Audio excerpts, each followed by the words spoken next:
আসসালামু আলাইকুম। টুকটাক কিন্তু হালকা পাতলা বৃষ্টি হচ্ছে, আর বৃষ্টির দিনে ঝাল ঝাল কিছু খেতে কিন্তু খুবই ভালো লাগে। আজকে আমি সেই রকম রেসিপি আপনাদেরকে দেখাবো। এই বৃষ্টির দিনে ঝাল ঝাল জিনিস খেতে আমরা কিন্তু সবাই খুবই ভালোবাসি, আর চানাচুর ভালোবাসে না এমন কেউ নাই। আজকে আমি আপনাদেরকে দেখাবো চানাচুরের একটা পারফেক্ট রেসিপি।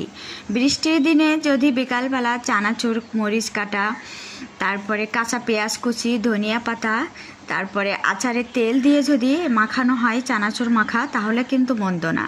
এটা খেতে কিন্তু অসাধারণ একটা ভালো লাগে। আর বৃষ্টির দিনে বিকালবেলা এটা খেতে কিন্তু আমরা খুবই ভালোবাসি। এবং চানাচুর মাখার সাথে যদি হয় একটু 1 কাপ গরম গরম চা, তাহলে তো কোনো কথাই নাই। আজকে আমি আপনাদেরকে দেখাবো চানাচুর বানানোর একটা পারফেক্ট রেসিপি। 1.5 কাপ বেসন দিয়ে 1 কেজি চানাচুর কিভাবে বানাতে পারবেন এবং 1 বছর কিভাবে সংরক্ষণ করা যায়, তার কিছু টিপস আজকে আমি আপনাদেরকে দেখাবো। আর বৃষ্টির দিনে এরকম ঝাল ঝাল জিনিস খেতে আমরা সবাই কিন্তু খুবই ভালোবাসি, তাই অবশ্যই আপনারা ট্রাই করবেন। আমার রেসিপিটি হুবহু ফলো করলে এরকম পারফেক্ট চানাচুর বানানো আপনারাও করতে পারবেন। তো আমার রেসিপিটি যদি ভালো লেগে থাকে, প্লিজ আমার চ্যানেলটি সাবস্ক্রাইব করবেন, লাইক দিবেন, বেল আইকন বাটনে ক্লিক করে আমার সাথে থাকবেন। আমি এরকম পারফেক্ট রেসিপি নিয়ে আপনাদের খুব ইজি রেসিপি আপনাদের সামনে দেখাবো। তো চলুন শুরু করি। আমি কিভাবে চানাচুর বানাচ্ছি তার পারফেক্ট রেসিপি আজকে আমি আপনাদেরকে দেখিয়ে দিব। একটা মিক্সিং বল নিয়েছি, একটা স্ট্রেনার নিয়েছি, বেসন নিব 1.5 কাপ,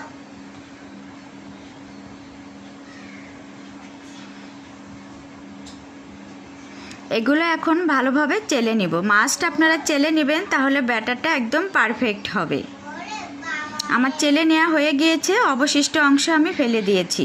এখানে শুকনো মরিচের গুঁড়া নিয়েছি 1 চা চামচ, তারপরে হলুদের গুঁড়া নিয়েছি 1 চা চামচ, সবজি মশলা নিয়েছি 1/2 চা চামচ, লবণ নিয়েছি পরিমাণ মতো। এগুলো এখন ঢেলে দিয়ে ভালোভাবে একটু মিক্সড করে নিব। শুকনো মরিচের গুঁড়াটা আমার বাসায় বানানো, লিঙ্কটা আমি ডেসক্রিপশন বক্সে দিয়ে দিব। সবজি মশলাটা অপশনাল, চাইলে আপনারা স্কিপ করতে পারেন। এটাও আমার বাসায় বানানো, লিঙ্কটা আমি ডেসক্রিপশন বক্সে দিয়ে দিব। এখন অল্প অল্প করে পানি ঢেলে শক্ত একটা ব্যাটার তৈরি করে নিব। আমার ব্যাটারটা রেডি হয়ে গিয়েছে। এই ব্যাটারটা আমি 3 ভাগ করে নিব। আপনারা আপনাদের সাইজ অনুযায়ী ভাগ করে নেবেন। আমি কিছু চানাচুর মোটা টাইপের হয়, কিছু চানাচুর চিকন হয়, আবার বুন্দিয়া বানানো, এর জন্য আমি 3 ভাগ করে নিয়েছি। অল্প অবশিষ্ট অংশ এখানে আমি অল্প একটু পানি ঢেলে ব্যাটারটা একটু পাতলা করে নিব, কারণ বুন্দিয়া তৈরি করার জন্য ব্যাটারটা একটু পাতলা করে নিতে হবে এবং ভালোভাবে হাত দিয়ে একটু ফেটিয়ে নিতে হবে। ফেটিয়ে নিয়ে ফোমিং করে নিতে হবে, তাহলে পারফেক্ট বুন্দিয়া তৈরি হয়ে যাবে। আর রসালো বুন্দিয়ার একটা পারফেক্ট রেসিপি আমার ভিডিওতে আছে, লিঙ্কটা আমি ডেসক্রিপশন বক্সে দিয়ে দিব, আপনারা দেখে নেবেন। একটা গ্লাস নিয়েছি, একটা পলি প্যাক নিয়েছি। যাদের বাসাতে পাইপিং ব্যাগ নাই তারা এভাবে পলি দিয়েও করতে পারবেন। সেভাবে আজকে আমি আপনাদেরকে দেখিয়ে দিচ্ছি খুব সহজভাবে, ইজিভাবে কিভাবে চানাচুর বানা যায় ঘরোয়া পদ্ধতিতে, সেই রেসিপি আজকে আমি আপনাদেরকে দেখাবো। আমি যে ব্যাটারটা 3 ভাগ করেছিলাম তার 1 ভাগ এর ভিতরে ঢেলে দিয়েছি এবং এটা আমি একটু চিকন করে করব। অল্প একটু পলি প্যাকটা আমি এই সাইডে কেটে নিব।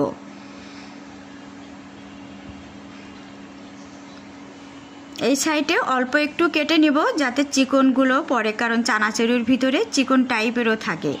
চুলার উপরে একটা প্যান বসিয়ে দিয়েছি, সাদা সয়াবিন তেল দিয়েছি পরিমাণ মতো, এগুলো ভাজার জন্য। তেলগুলো একটু গরম করে নিব, চুলার জালটা মিডিয়াম আঁচে থাকবে। তেল আমার গরম করা হয়ে গিয়েছে। এখন আমি এভাবে উপরে কোনো সাইড ছাড়া যেভাবে ইচ্ছা খুশি আপনারা দিয়ে দিতে পারবেন।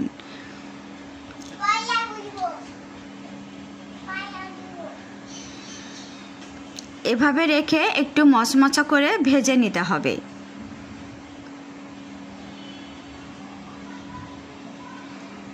একটু উল্টে দিতে হবে। আমার মচমচা করে ভাজা হয়ে গিয়েছে। এখন এগুলো একটা বলে আমি ঢেলে নিব।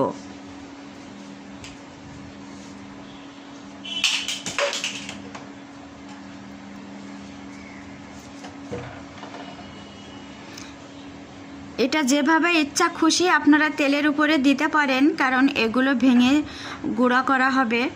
এটার সাইজ না হলেও হবে, যেমন ইচ্ছা খুশি আপনারা দিয়ে দিতে পারেন। এটার স্পেশাল কোনো শেপ নাই।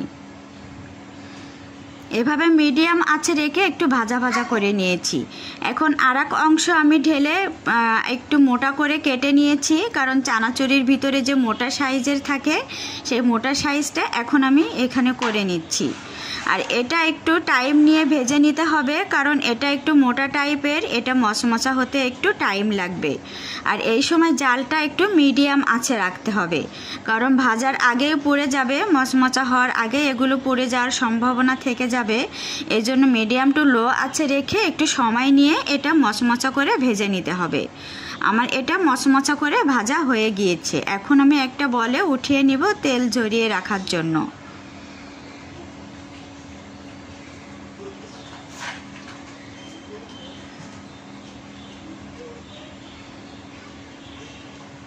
এখন আমি বন্দিয়াটা রেডি করব। একটা সবজি কুড়ানিতে দিয়ে আমি বন্দিয়া বানাচ্ছি। বন্দিয়া বানানোর একটা পারফেক্ট রেসিপি আমার ভিডিওতে আছে, লিঙ্কটা আমি ডেসক্রিপশন বক্সে দিয়ে দিব। কোনো স্বাদ ছাড়াই এভাবে আমি সবজি কুড়ানিতে কিভাবে পারফেক্ট রসালো বন্দিয়া বানিয়েছি সেটা আপনারা অবশ্যই দেখে নেবেন। বন্দিয়াটাও কিন্তু মুড়ি মাখার সাথে খেতে অসাধারণ লাগে। আর এভাবে করলেও কিন্তু আপনার কোনো বন্দিয়া বানানোর স্বাদ ছাড়াই কিন্তু এভাবে আপনারা পারফেক্ট বন্দিয়া বানাতে পারবেন। এটাও মিডিয়াম টু লো আঁচে রেখে একটু ভাজা ভাজা করে নিতে হবে। আমার পারফেক্ট একটা কালার চলে এসেছে। এখন এগুলো আমি উঠিয়ে নিব।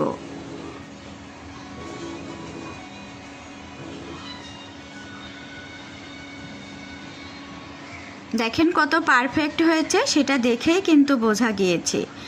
ছোট একটা কড়াইতে আমি কিছু বাদাম ভেজে নিব। বাদামগুলো আমি ভালোভাবে সাদা কাপড় দিয়ে মুছে নিয়েছি। এটা মিডিয়াম আঁচে থাকবে, একটু লাল লাল করে ভেজে নিতে হবে। বাদামটা আমি একটু বেশি দিয়েছি, আপনারা আপনাদের পরিমাণ অনুযায়ী বাদামটা দিবেন, কারণ চানাচুরির ভিতরে বাদামটা বেশি হলে খেতে কিন্তু অনেক টেস্ট লাগে। চাইলে আপনারা একটা স্টেইনারও ভেজে নিতে পারেন, কিন্তু আমার কড়াইটা অনেক ছোট গোল টাইপের, এতে ভাজারও অনেক সুবিধা আছে। এর জন্য আমি স্টেইনারে না দিয়ে এভাবে সরাসরি ভেজে নিচ্ছি। ভাজা হয়ে গিয়েছে বাদামগুলো, এখন আমি তুলে নিচ্ছি।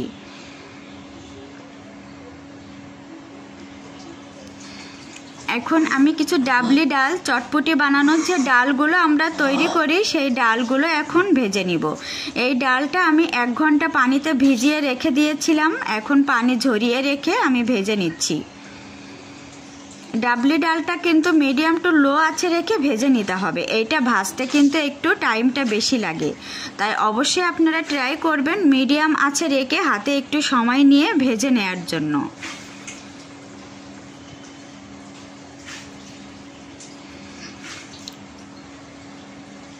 আমার ডাবলি ডালগুলো শক্ত করে ভাজা হয়ে গিয়েছে। এখন এগুলো আমি উঠিয়ে নিয়ে তেল ঝরিয়ে নিব।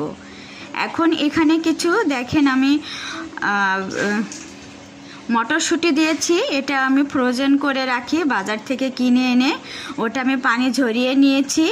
নিয়ে এটাও আমি লাল লাল করে শক্ত করে ভেজে নিয়েছি। এটাও কিন্তু মিডিয়াম আঁচে রেখে শক্ত করে ভেজে নিতে হবে। দেখেন কত পারফেক্ট কালার আছে। এখানে আমি কিছু লাল চিড়া নিয়েছি, চাইলে এখানে আপনারা সাদা চিড়াটাও নিতে পারেন। এই চিড়াটাও আমি একটা শুকনা কাপড় দিয়ে ভালো করে মুছে নিয়েছি, এটা কিন্তু আমি ধুয়ে নেইনি। এভাবে একটু লাল লাল করে ভেজে নিব। আর এই চিড়াটা খেতে কিন্তু অনেক টেস্ট লাগে, একটা মিষ্টি মিষ্টি স্বাদ আসে। ভাজা হয়ে গিয়েছে, এখন এগুলো আমি উঠিয়ে নিব। এখন আমি বড় একটা বল নিয়েছি। চানাচুরগুলো এখন আমি একে একে মিক্সড করে নিব। বাদাম ভাজা দিয়েছি, মটরশুঁটি দিয়েছি, চিড়া ভাজা দিয়েছি। এগুলো আগে থেকে ভেজে তেল ঝরিয়ে নিয়েছি।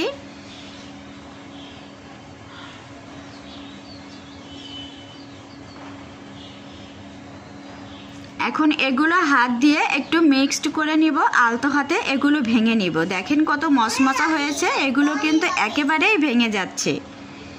দেখেন আমার কতগুলো চানাচুর হয়েছে, দেখেই কিন্তু বোঝা যাচ্ছে।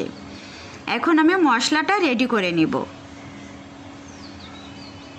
এখানে আমি চাট বা চটপটি মশলা নিব 2 চা চামচ। এটা আমার বাসায় বানানো, লিঙ্কটা আমি ডেসক্রিপশন বক্সে দিয়ে দিব, আপনারা দেখে নেবেন। শুকনো মরিচের গুঁড়া নিয়েছি 1 চা চামচ, 1 চা চামচের একটু বেশি। টেস্টিং সল্ট নিয়েছি 1 চা চামচ, সাদা লবণ নিয়েছি পরিমাণ মতো। এগুলো এখন ভালোভাবে মিক্সড করে নিব। মিক্সড করা আমার হয়ে গিয়েছে। এখন চানাচুরির ভিতরে এগুলো ঢেলে দিব।